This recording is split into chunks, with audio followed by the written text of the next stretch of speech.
उत्तराखंड की राजनीति में अब ट्राइब स्टेटस सबसे बड़ा चुनावी मुद्दा बनने जा रहा है।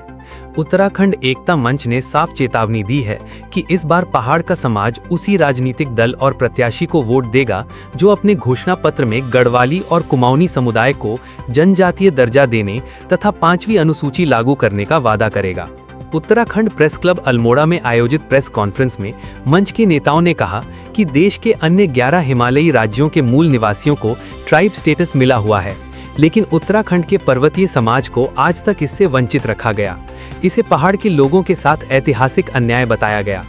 दिल्ली प्रदेश अध्यक्ष महेंद्र रावत ने सरकारों पर तीखा हमला बोलते हुए कहा कि जब देश के सभी हिमालयी राज्यों के मूल निवासियों को ये अधिकार प्राप्त है तो गढ़वाली और कुमाऊनी समाज को इससे बाहर रखना भेदभाव है। उन्होंने कहा कि अब पहाड़ का समाज अपने संवैधानिक अधिकार लेकर रहेगा। मंच के पदाधिकारियों ने दावा किया कि वर्ष 1972 तक उत्तराखंड के पर्वतीय क्षेत्रों में ट्राइबल कानून लागू थे, जिनके तहत स्थानीय समाज को जल, जंगल और जमीन पर अधिकार प्राप्त था। बाद में सरकारों ने ये अधिकार छीन लिए।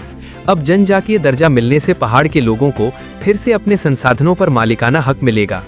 हल्द्वानी अध्यक्ष सुरेंद्र राठौड़ी ने कहा कि ट्राइब स्टेटस मिलने से युवाओं को शिक्षा, रोजगार और सरकारी नौकरियों में आरक्षण का लाभ मिलेगा। साथ ही पेसा एक्ट लागू होने से ग्राम सभाएं बेहद शक्तिशाली बनेंगी और पहाड़ की संस्कृति, पहचान और मूल निवास कानून को संवैधानिक सुरक्षा मिलेगी। मंच के संयोजक अनूप बिष्ट और निशांत रौथाण ने ऐलान किया कि अब ये केवल मांग नहीं बल्कि बड़ा जन आंदोलन बनेगा। उन्होंने कहा कि ट्राइब स्टेटस का मुद्दा पहाड़ के हर गांव और हर घर तक पहुंचाया जाएगा।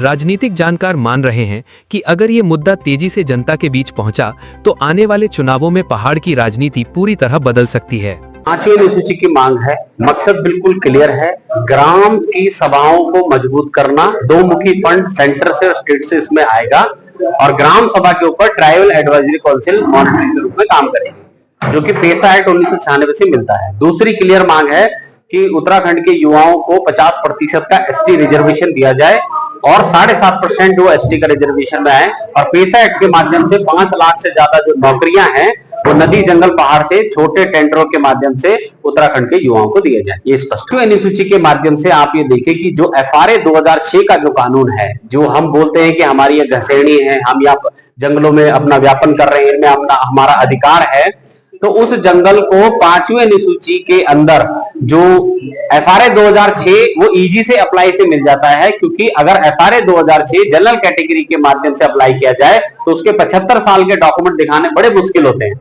लेकिन जहां पे 5वीं अनुसूची लग जाती है, ट्राइबल स्टेटस मिल जाता है, तो उसका एक ही पैरामीटर है कि ST का सर्टिफिकेट अगर आप दिखा देते हैं कि मैं यहाँ का मूल निवासी हूँ, क्योंकि 5वीं अनुसूची आपको जंगल का मालिक बनाती है, तो मैं यहाँ का मूल निवासी हूँ, इसके माध्यम से आपको FRA 2006 के माध्यम से जंगलों की जमीनों पे अधिकार मिल जाते हैं।